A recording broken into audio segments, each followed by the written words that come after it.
Welcome to my YouTube channel Bioverse, and we welcome all the new viewers. As you know, we will discuss in video about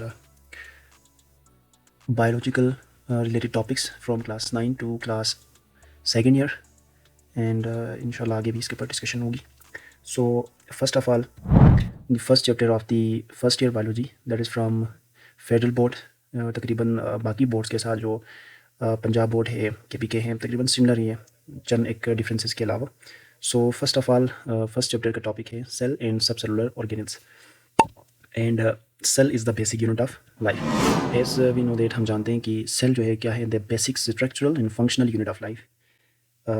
हम इसको मज़ीद detail discuss करते हैं कि एक cell किस तरह से एक पूरी लाइफ को स्ट्रक्चर करता है और किस तरह इस पूरी लाइफ के फंक्शंस को स्टिमुलेट करता है, उसको किस तरह से कंट्रोल करता है और किस तरह रेगुलेट करता है. और तमाम organisms all organisms are made up of cell. Very very simple है कि हम ऑर्गेनिज़म ही उसी को कहेंगे जिसका बॉडी जो है ना वो सेल का बना हो. और इस पे भी डिफरेंट कैटेगरीज हैं कि खुद बाज़ों का एक सेल जो है ना वो as a whole organism exist करता है. Some time different type of cell combine होते हैं, उसमें tissues, organ, then organ system, different organ system मिलकर पूरे एक ऑर्गेनिज्म को स्ट्रक्चर और फंक्शनलाइज करते हैं. So there are two main types on the basis of number of cell. अगर एक सेल है उसको हम सिंगल सेलुलर कहेंगे, लाइक अमेबा, पेरामीशियम एक्सेट्रा. इन मल्टी सेलुलर में तमाम प्लांट्स है, एनिमल्स हैं, फंजाई है एक्सेट्रा, ये सारी चीज़ें इसमें आ जाती हैं. Cell has a basic shapes and sizes which affect their activity. तो ये बहुत सिंपल है कि जो सेल होता है उनका एक ख़ास स्ट्रक्चर होता है और उसके एक ख़ास साइज़ होता है जो उस सेल की एक्टिविटी को क्या करता है, अफेक्ट करता है. लाइक मैं एग्जांपल दे दूँ RBCs की. अब RBCs का जो स्ट्रक्चर होता है वो राउंड या यूँ कह लें कनकेव स्ट्रक्चर होता है. अगर उसका जो स्ट्रक्चर है उसको चेंज किया जाए, लाइक सिकल सेल एनीमिया एक बीमारी होती है, वो इसी वजह से होती है कि RBCs का जो शेप है या उसका जो स्पेसिफिक साइज़ है वो इफेक्ट कर जाता है. उस साइज़ और शेप में चेंजेस की वजह से उस सेल की एक्टिविटी पे भी क्या होता है, इफेक्ट पड़ जाता है. बस एक सेल की एक स्पेसिफिक क्या होती है, साइज़ होती है, और एक स्पेसिफिक उसका शेप होता है. और अगर हम डिस्कस करें बेसिक प्रॉपर्टीज़ ऑफ सेल के बारे में, तो बेसिक प्रॉपर्टीज़ ऑफ सेल और बेसिक प्रॉपर्टीज़ ऑफ सेल में हम ये देख सकते हैं कि सबसे पहले मूवमेंट होता है. एक सेल के अंदर इंटरनली और एक्सटर्नली मूवमेंट शो होता है. लाइक अमेबा अगर हम सिंगल सेलुलर में देखें तो इसके अंदर सूडोपोडिया स्ट्रक्चर्स बनते हैं और ये मूव करता है. अगर हम मल्टी सेलुलर में देखें तो डिफरेंट किस्म के जो सेल होते हैं उनके मूवमेंट इस तरह से होता है कि उनका शेप और स्ट्रक्चर जो है ना वो बढ़ता है विद द टाइम. तो इस तरह हम इसको कहेंगे मूवमेंट. और बाज़ औक़ात ये सवाल भी होता है कि मूवमेंट और लोकोमोशन में क्या डिफरेंस है. तो मूवमेंट इज़ द जस्ट एक स्ट्रक्चर का साइज़ में इंक्रीज़ कर जाना इंटरनली और एक्सटर्नली. लोकोमोशन ये होगा कि एक पूरा ऑर्गेनिज्म एक जगह से दूसरी जगह पर मूव करे, लाइक पेरामीशियम. इस तरह उनको क्या कहेंगे, हम उसको लोकोमोशन कहेंगे. So basic difference. रेस्पायरेशन क्या है, सेकंड प्रॉपर्टी है, use substance to make energy. यानी रेस्पायरेशन होती हुई है जिसमें इन्वायरमेंट से कोई न्यूट्रिएंट हम उसको उठाते हैं या एक सेल उस अपने इन्वायरमेंट से न्यूट्रिएंट्स को ले लेता है और उसको यूटिलाइज करता है for the production of energy जो उस सेल के फंक्शंस को आगे कैरी करने में यूज़ होता है. So this is the property of cell. इसी तरह होम्योस्टेसिस दोनों इसमें आता है. मेंटेनेंस की बात होती है जिसमें इसमें टेम्परेचर है, साल्ट, आइंस, वाटर, ये सारी चीज़ें इसमें एक सेल क्या करता है, मेंटेन रखता है ताकि उसका शेप और उसका साइज़ क्या रहे, स्टेबल रहे. इसी तरह फोर्थ प्रॉपर्टी है growth. Move and change shape और साइज. सिंपल है, ग्रोथ इसमें यही होती है. देखें छोटा सा प्लांट है और with the passage of time वो इजीली क्या कर जाता है, ग्रो करता हुआ छोटे से प्लांट से एक बड़े ट्री में कन्वर्ट हो जाता है. सो ये ग्रोथ एक सेल की प्रॉपर्टी होती है. इसी तरह से रिप्रोडक्शन है, यानी they produce of spring sexually और एसेक्सुअली, बहुत जैसे मेबा है या प्रेमिशियम है, इवन दूसरे जो सिंपल मल्टी सेलुलर ऑर्गेनिजम्स है, हाइड्रा वगैरह, इनके अंदर क्या होता है, एसेक्सुअली रिप्रोडक्शन होती है, ऑफ स्प्रिंग प्रोड्यूस होते हैं. लेकिन सेक्सुअली अगर देखें तो फिर हायर मल्टी सेलुलर ऑर्गेनिजम्स जैसे प्लांट्स हैं और डिफरेंट एनिमल्स हैं उनमें हमें नज़र आती है. इसी तरह एक्सक्रीशन है, एक सेल से रिमूवल ऑफ वेस्ट होता है. डेफिनेटली जब वो रेस्पायरेशन करता है तो उस दौरान एनर्जी प्रोड्यूस होती है, साथ में कुछ वेस्ट मटेरियल भी प्रोड्यूस होते हैं. खुद हम ह्यूमन के एक सेल की बात करें तो वो कार्बोहाइड्रेट यूज़ करता है, ऑक्सीजन को यूज़ करता है, और उसके नतीजे में क्या प्रोड्यूस करता है, carbon dioxide, uric acid etcetera उस सेल से रिलीज होते हैं या एक्सक्रीट होते हैं. सो द एक्सक्रीशन जो है ना वो हम कह सकते हैं एक सेल की प्रॉपर्टी है. इसी तरह न्यूट्रिशन है. न्यूट्रिशन से मुराद फिर वही है कि exchange of material and gases with the environment. तो ये बेसिक प्रॉपर्टीज़ ऑफ सेल. अब सेल की कुछ हिस्ट्री के बारे में है कि सेल थ्योरी किस तरह से डिस्कस हुई, इसको किस तरह से उन्होंने मॉडिफाई किया.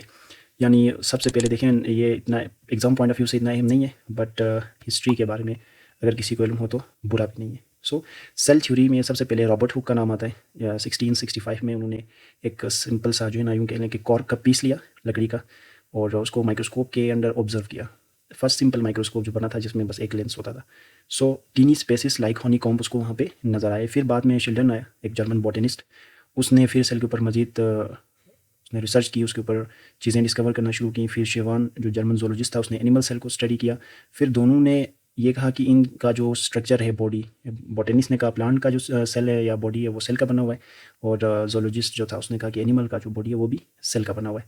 बस चंद डिफरेंसेस थे, लाइक प्लांट के अंदर सेल वाले और सेल मेम्ब्रेन तकरीबन और बाकी चीज़ें सेम है। चंद चीज़ें जैसे बाद में डिस्कवर हो गई ऑर्गेनिल्स वगैरह के डिफरेंसेस, शुरू में बस यहीं सेल वाल और सेल मेम्ब्रेन की जो है ना वो डिफ्रेंशिएशन हो गई इनके स्टडीज़ और इनके रिसर्च के बेस पर। फिर रिडोल्फ विर्चू 1885, इनसे पहले भी इसने डिस्कवर किया था बाई प्री एग्जिस्टिंग सेल्स ने कहा कि जो नए सेल आते हैं वो पुराने सेल से आते हैं, यानी जो रॉबर्ट हुक है उसके बाद इन्होंने डिस्कवर किया। उसके बाद ये जर्मन बॉटनिस्ट और जोलॉजिस्ट आए, इन दोनों ने फिर इसको मज़ीद क्लेरिफाई कर दिया। तो ये बेसिक सेल थ्योरी की ब्रीफ हिस्ट्री है। मज़ीद अगर आप डिटेल देखना चाहें तो भी देख सकते हैं, अदरवाइज इतना ज़्यादा इंपॉर्टेंट नहीं है।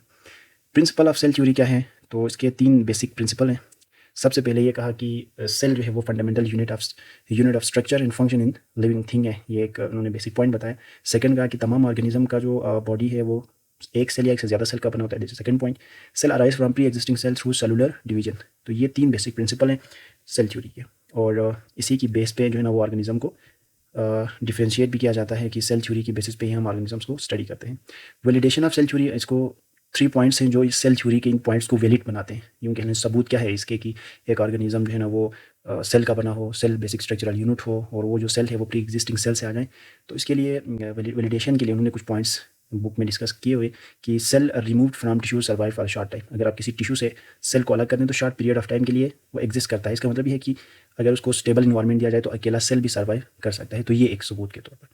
Nothing similar than cell has been found to be able to life, और सेल से कोई छोटा ऐसी चीज़ अभी तक डिस्कवर नहीं हुआ है जो बिल्कुल अलाइव हो। तो ये एक वैलिड पॉइंट है। Cell can grow in seal and sterile condition, और सेल जो है ना वो अगर आप उसको सील करते हैं या ऐसी कंडीशंस देते हैं जहाँ पे इसकी ग्रोथ रुक जाए तो ये फिर सेल को क्या कर देता है कि प्री एग्जिस्टिंग सेल से ग्रो करता है, नहीं करता, इसको वैलिड बना देता है। तो ये वैलिडेशन ऑफ सेल थ्योरी होगी। इसी के साथ एक्सेप्शंस भी हैं। अभी सेल थ्योरी कंप्लीटली इन चीज़ों को एक्सप्लेन नहीं करता, कुछ एक्सेप्शंस हैं या डीमेरिट्स कहने कि जैसे वायरसेस है, ये एक्सेप्शंस ऑफ सेल थ्योरी में आती है, क्योंकि ये जब किसी होस्ट में होते हैं तो एज लिविंग ऑर्गेनिज्म एग्जिस्ट करते हैं, जब होस्ट बॉडी से बाहर आते हैं तो नॉन लिविंग। तो इस बिहेवियर ऑफ वायरस को सेल थ्योरी एक्सप्लेन नहीं कर सकता। इसी तरह वायराइड्स हैं और पिरियंस, ये तकरीबन वायरस से ही मिलते जुलते पार्टिकल्स हम कह सकते हैं। आल्सो बिहेव लाइक वायरसेस, बिल्कुल इसी तरह। इनमें बस स्ट्रक्चरल डिफरेंस है कि वायराइड्स हैं आरएनए, पिरियंस का जस्ट प्रोटीन होता है, तो इनकी जो है ना वो बिहेवियर भी वायरसेस से मिलता है, जो सेल थ्योरी इसको एक्सप्लेन नहीं कर सकता। इसी तरह RBCs and sieve tube cells like nuclei can divide to form new cells. अब देखें आरबीसीज और सीव ट्यूब सेल्स जब मेच्योर हो जाते हैं, इनके बीच में से जो न्यूक्लियाई होता है वो डिसइंटीग्रेट हो जाता है। अब ये सेल थ्योरी ने कहा था कि डिवाइड हो जाते हैं। अब जब न्यूक्लियस ही नहीं होगा तो डिवीजन का प्रोसेस तो नहीं होता, तो ये भी एक्सेप्शंस ऑफ सेल थ्योरी में आता है। इसी तरह कुछ बैक्टीरिया है, साइनो बैक्टीरिया है, लाइक वेल ऑर्गेनाइज न्यूक्लियस, इनमें ऑर्गेनाइज न्यूक्लियस नहीं होता। हम जो यूकैरियोट और प्रोकैरियोट्स में डिफरेंशिएशन करते हैं तो सबसे मेन पॉइंट यही होता है कि यूकैरियोट्स में न्यूक्लियस ऑर्गेनाइज होता है और प्रोकैरियोट्स में ऑर्गेनाइज नहीं होता। अब नहीं है तो फिर बेसिक जो प्रोटीन्स हैं सेल डिवीजन के लिए वो इसमें एब्सेंट होते हैं। तो अब ये मज़ीद इसके जो है ना उसमें कहा कि सेल डिवीजन के अंदर जो स्ट्रक्चरली चीज़ें चाहिए वो नहीं है, इसके बावजूद ये हो रही हैं, तो क्यों हो रहे हैं, ये भी एक्सेप्शन ऑफ सेल थ्योरी में आती है। इसी तरह से कोइनोसाइटिक हाइफी ऑफ राइजोपस के हाइफी और अलगा है विचेरिया और मल्टी न्यूक्लिएटेड है, यानी एक सेल के अंदर कई न्यूक्लियस हैं, तो ये सेल थ्योरी एक्सप्लेन नहीं कर पाता। प्रोटोजोआन्स आर नॉट सेलुलर, वो सेलुलर नहीं है। They are acellular not divided into cells, divided into cells में भी वो डिवाइडेड नहीं है, ए सेलुलर पार्टिकल्स में। सो ये बेसिक था इंट्रोडक्शन और कुछ वैलिडेशन और सेल थ्योरी के हवाले से। And hope so we will discuss about microscopy in our next topic. तब तक के लिए अपना ख्याल रखें, चैनल को सब्सक्राइब करें और बेल आइकन ज़रूर दबाएं फॉर फर्दर अपडेट्स।